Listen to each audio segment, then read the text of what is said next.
Hey, what's going on, Wicked Warriors? This is Wick, and I'm back with another kind of video. We're going to check out another rabbit hole in the Bible. Hey, I hope y'all have an awesome day. We're going to take a look at this study of the Transfiguration of Jesus Christ. And we are going to start. I need to look this way. Alright, so we are going to start in Matthew 17. So, got to remember some of these numbers. 17. Remember that one. And we're going to actually start the verse before. It's the end of 16. And it says, "Verily I say unto you, there be some standing here which shall not taste of death, till they see the Son of Man coming in his kingdom." Okay. Well, let's go to 17. All right, and after 6 days, six days, Jesus taketh Peter, James, and John, his brother, and bringeth them up into an high mountain apart, and was transfigured before them, and his face did shine as the sun, and his raiment was white as the light. And behold, there appeared unto them Moses and Elias, who is also Elijah, talking with him. Then answered Peter and said unto Jesus, Lord, it is good for us to be here. If thou wilt, let us make here 3 tabernacles, one for thee, and one for Moses, and one for Elias, or Elijah. Okay, so we can stop right there. So there's a couple things we want to. Number 1, the 17.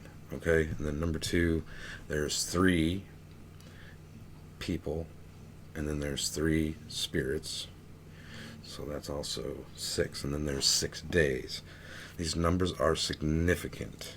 Okay, all right, so the Transfiguration is mentioned in 3 different books, Matthew, Mark, and Luke, which is the first 3 of the gospel. 3 also significant, I think. All right, so to recap with that one, you got Jesus taking 3 with him up to the hill, and then 2 figures, Moses and Elias, which is Elijah, appeared with Jesus. 6 total people. All right, well, let's go to Mark, and we are going to Mark 9:2. Alright, Mark 9. And it's Jesus' Transfiguration. Okay, well, interesting enough, we got to go back 1 to the end of the last one. So, whosoever therefore shall be ashamed of me and my words. Oh, wait, nope, sorry. I apologize. We don't have to go back. This one is actually at the beginning of 9. Okay. 9 is interesting because that's 3 threes, right? A lot of 3s, a lot of 6s, and then a 17, which is 8. So, interesting. And he said to them, Verily I say unto you, this is Mark 9, that there be some of them that stand here which shall not taste of death, till they have seen the kingdom of God come with power. Okay, so that's actually included in, it's not the verse before, which is interesting, because the other one, it was the verse before, so I feel like that's kind of significant as well. And after 6 days, Jesus taketh with him Peter and James and John, and led them up into an high mountain apart by themselves, and he was transfigured before them. Okay, so that's the same, but there's little things that are different, right?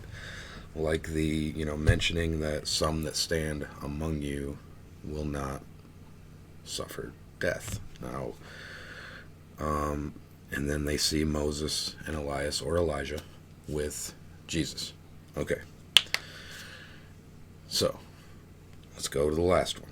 We're going to Luke 9:28. Luke 9. I was on the right page. Let me know. Luke 9, so also significant. So you got 17, 9, 9, 6s, 3s, significant numbers. Okay, so Jesus' Transfiguration starts in 9:28, which is interesting. That would be 10, which is the number of completion. 8 and 2, 28, 2, 8, 10. Interesting. All right. Now this one, you have to go to the verse before. Well, at least mine's separated. It says Jesus' Transfiguration, and 27 is above it, and 28 is below it. And in 27 it says, "But I tell you of a truth, there be some standing here which shall not taste of death." Okay, I'm not sure why. And this is also not separated with a verse, right? So it's not at the beginning, or I'm sorry, by a chapter. It's not the start of a chapter. The other two were the start of a chapter. I feel like that's significant. So, and it came to pass about 8 days after their saying, he took Peter, John, and James and went up into the mountain to pray. And then the rest of it is the same, Moses and Elias with Jesus. 8. Okay. So the first two were 6, and this one is 8.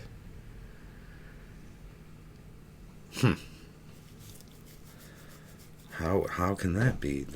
I've never seen anything like that before in Scripture. That's interesting.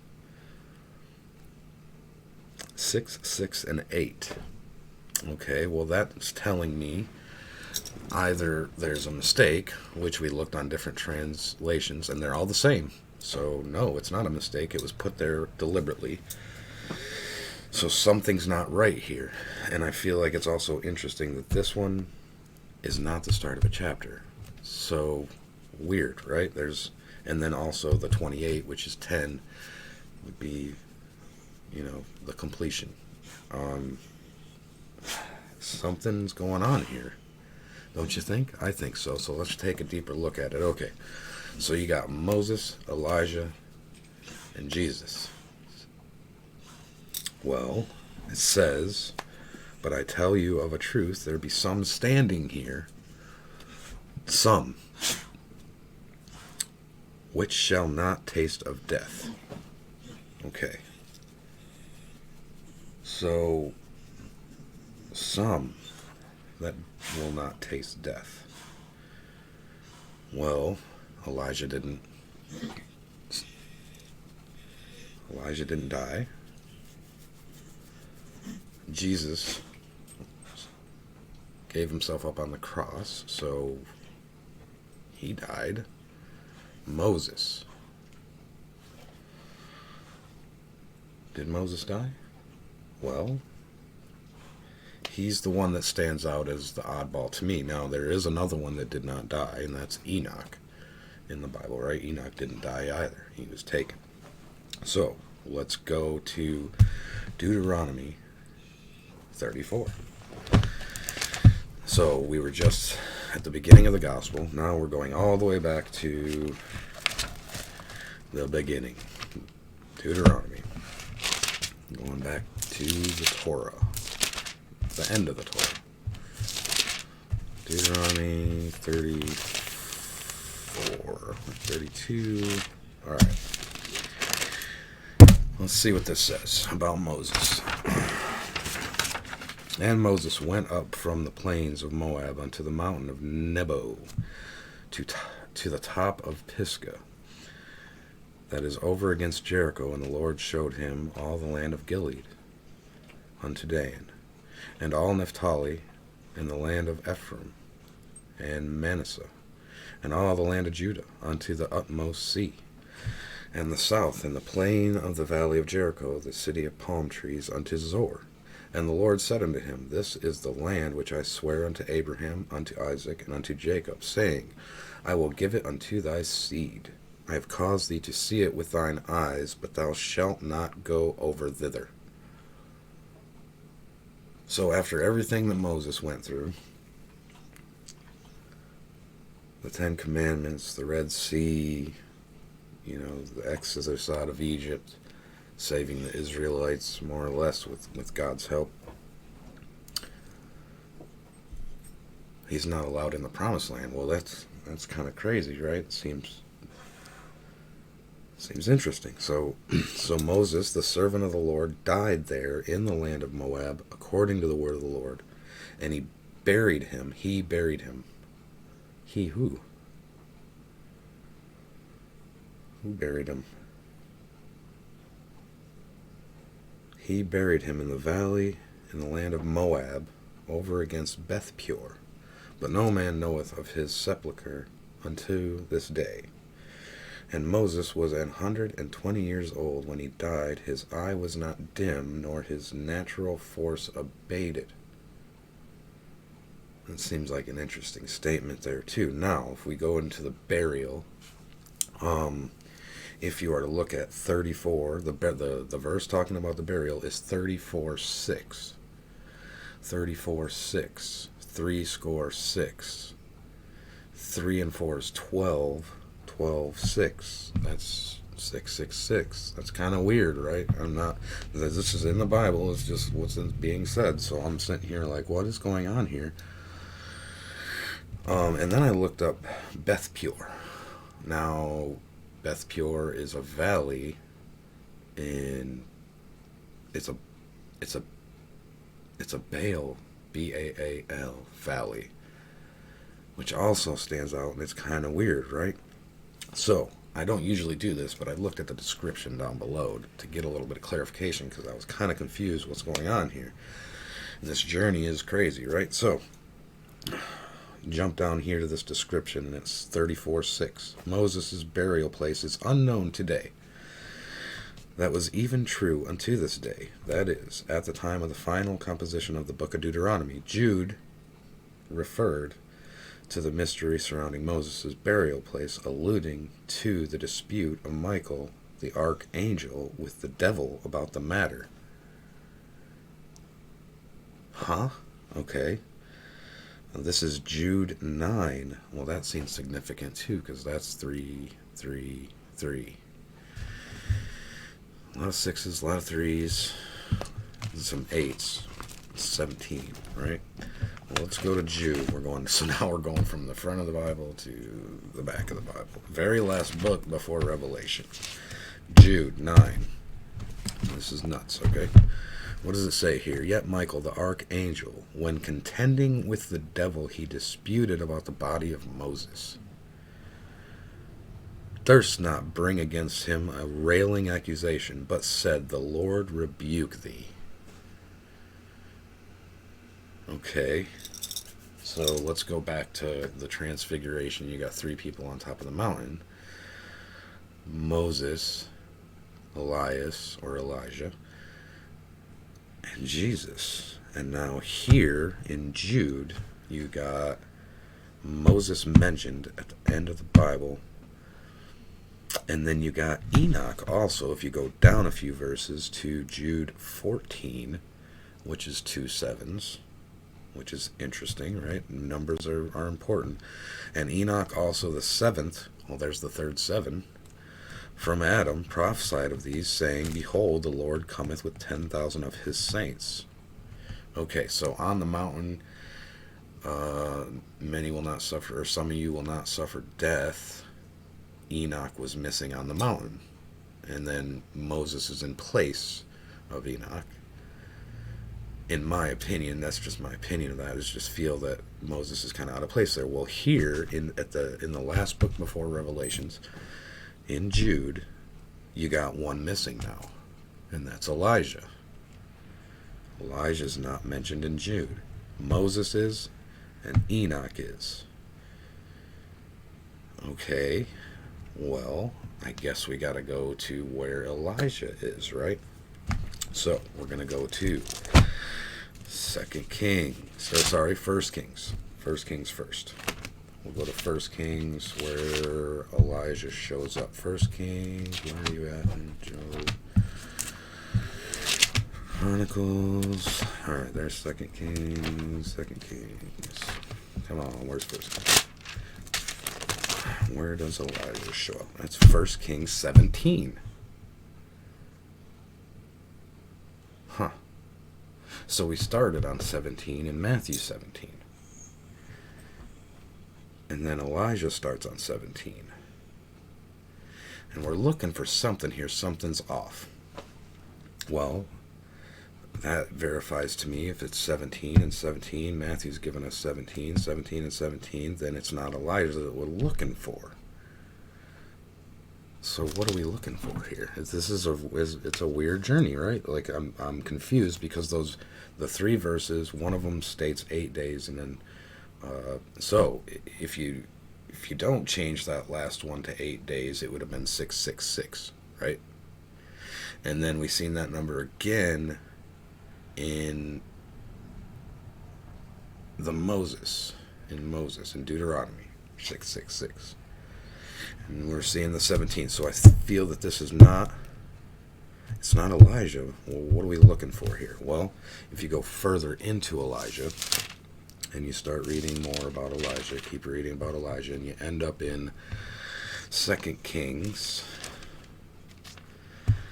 13. 2 Kings 13. Okay. All right, but leading up to that, okay, I'm sorry. So, leading up to this, Elijah ends up having this person following him around everywhere that he's going. So, actually, let's go back a little bit. All right, Elijah and Elisha. And it came to pass when the Lord, this is 2 Kings 2. And it came to pass when the Lord would take up Elijah into heaven by a whirlwind, that Elijah went with Elisha from Gilgal. And Elijah said unto Elisha, Tarry here, I pray thee. Tarry here, stay here, I pray thee, for the Lord hath sent me to Bethel. And Elisha said unto him, As the Lord liveth, and as thy soul liveth, I will not leave thee. So they went down to Bethel. And the sons of the prophets, now this goes on a couple times. To me, it's almost like he's asking Elisha to stay, but tarry, I guess it could be interpreted as follow, but wouldn't it just say that?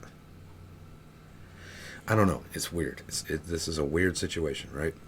So Elisha follows Elijah all the way to where he is taken up, right? And we go further into 2 Kings 2. It says right here, and Elijah said unto him, Tarry, I pray thee here. This is 2:6. 2:6. 2 6s. And Elijah said unto him, Tarry, I pray thee here, for the Lord hath sent me to Jordan. And he said, As the Lord liveth, and as thy soul liveth, I will not leave thee. And they two went on, and 50 men of the sons of prophets went and stood to view afar off. And they too stood by Jordan. And Elijah took his mantle, and wrapped it together, and smote the waters, and they were divided hither and thither. See, we were in our previous study, right? Same verses. So he split the waters, and they went over on dry ground. It came to pass, when they were gone over, that Elijah said unto Elisha, Ask what I shall do for thee before I be taken away from thee. And Elisha said, I pray thee, let a double portion of thy spirit be upon me. And he said, Thou hast asked a hard thing. And then it says, Nevertheless, which is in italics, by the way. If thou see me when I am taken from thee, it shall be so unto thee. But if not, it shall not be so. So he seems conflicted. Elijah seems conflicted with this. Which you don't usually find in somebody who is that anointed, I guess. Elijah was anointed and did many things. But he seems conflicted there. And it came to pass, as they still went on and talked, that, behold, there appeared a chariot of fire and horses of fire, and parted them both asunder, and Elijah went up by a whirlwind into heaven. Okay. And Elisha saw it, and he cried, my father, the chariot of Israel, and the horsemen thereof. My father, my father.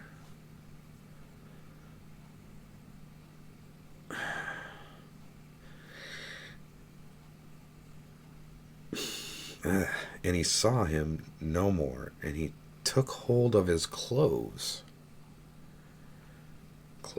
and he rent them in two pieces. He took up also the mantle of Elijah that fell from him. Okay.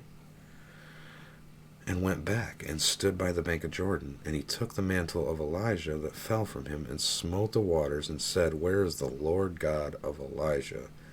And when he also had smitten the waters, they parted hither and thither, and Elisha went over. So,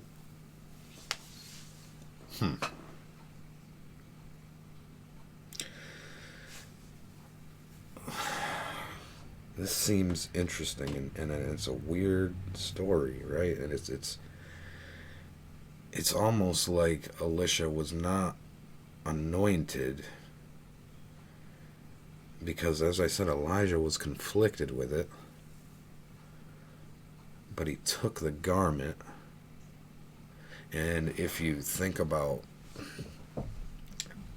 souls attaching to things, right, which is a thing, Elijah's spirit was attached to the mantle. He picked up the mantle, put it on, and now he's blessed with Elijah's gifts. Okay, well, let's look at more of Elisha. Okay, he does wonders, but we're going to skip ahead a little bit, and we're going to go to 2 Kings 13. We're going to skip ahead to 13. Alright, so 13. 13:14, which seems interesting. Now Elisha was fallen sick. Okay, wait a minute. So you had the blessings, but now you're sick? Fallen sick of his sickness, whereof he died. And Joash, the king of Israel, came down unto him, and wept over his face, and said, O my father, the chariot of Israel, and the horsemen thereof. My father, the chariot of Israel, and the horsemen above.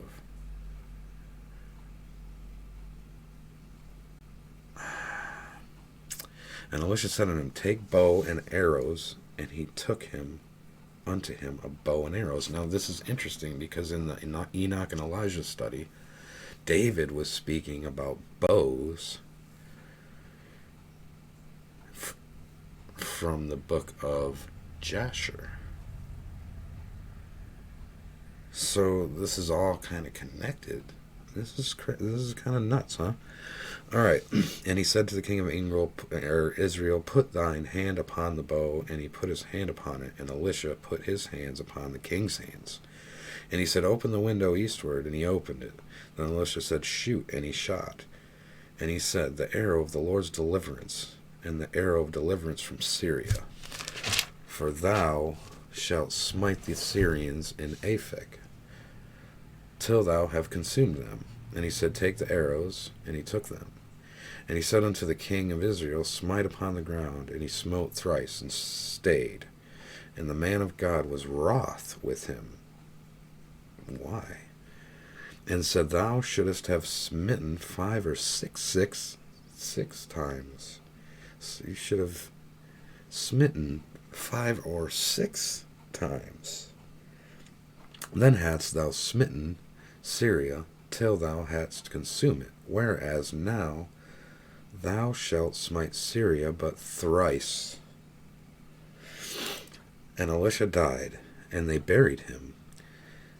And the bands of the Moabites invaded the land at the coming in of the year. And it came to pass, as they were burying a man, that, behold, they spied a band of men, and they cast the man into the sepulchre of Elisha. And when the man was let down and touched the bones of Elisha, he revived and stood up on his feet.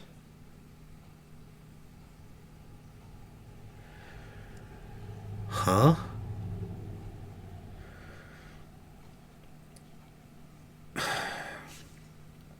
Something is amiss here. Something is strange, and there's something here that I'm missing, or that we're missing, right? Because now Alicia is being brought back from the dead. Huh. So I was confused, and I was sitting there, and I was like, okay, well, let me search Alicia. So I googled Alicia. And when you Google Alicia, it gives below it, it says, where he was from, and it's Abel dash some other word. Which actually, hold on. I don't get my phone. Alright. So it's Abel. Abel. I seen Abel, and I automatically thought to myself, Cain and Abel. Right? And I'm sitting there, Cain and Abel. Okay, well, let's go to Cain and Abel. All the way back to the beginning. So we're now circling. We're now circling all the way around to the beginning. Cain and Abel story, which is Genesis 4. So we know the Cain and Abel story. They're out in a field, and Abel ends up dying because Cain slew him. So what happens after that? Let's take a look. And the Lord said unto Cain, Where is Abel thy brother? And he said, I know not. Am I my brother's keeper? And he said, What hast thou done? The voice of thy brother's blood crieth unto me from the ground. And now art thou cursed from the earth. Cursed from the earth. Which hath opened her mouth to receive thy brother's blood from thy hand. Blood from the hand. Well, I can think of another. Blood from the hand. That's mentioned at the end of the Bible too, right? Blood in the hands. Spikes. When thou tillest the ground, it shall not henceforth yield unto thee her strength. A fugitive and a vagabond shalt thou be in the earth. A fugitive and a vagabond. Well, what's a vagabond? Well, a vagabond is a wanderer. Just like in the Noah story, the raven he sends out and it goes hither and thither and comes back with nothing. And then you got the dove that he sends out, comes back with the olive branch. So the raven was a vagabond. It just went to and fro. And a thief. A thief and a vagabond. Can you think of anybody else that is kind of described that way?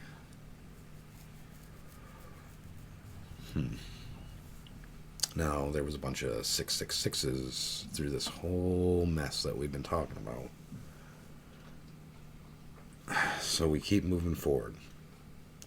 And Cain said unto the Lord, My punishment is greater than I can bear. Behold, thou hast driven me out this day from the face of the earth, and from thy face shall I be hid. And I shall be a fugitive and a vagabond in the earth, and it shall come to pass that everyone that findeth me shall slay me. And the Lord said unto him, Therefore, whosoever slayeth Cain, vengeance shall be taken on him sevenfold. Okay. And the Lord set a mark upon Cain.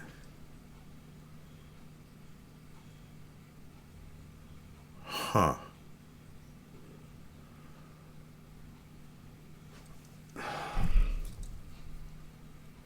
Maybe I'm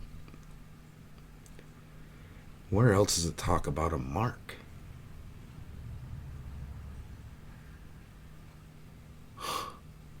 Huh. This is pretty interesting. Now, I've heard the story of Cain and Abel, dozens of times. But I've never noticed all of this coming out of it through this whole journey that we just went down. Set a mark upon him. Now, the crazy thing is Enoch is Cain's son. So it talks about his genealogy, or his heritage. After this, it talks about Cain went out from the presence of the Lord and dwelt in the land of Nod, which is outside of Eden, so outside the gate. Seems interesting to me. And Cain knew his wife, and she conceived and bare Enoch, and he builded a city and called the name of the city after the name of his son Enoch.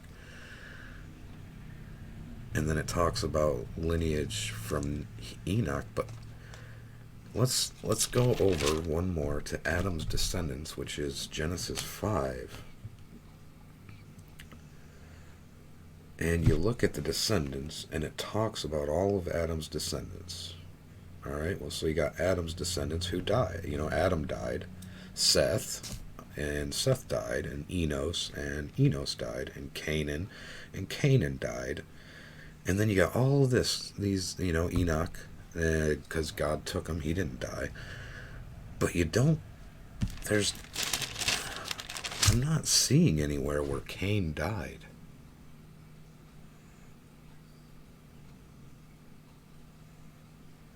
Let me know what you think about that. Because it's,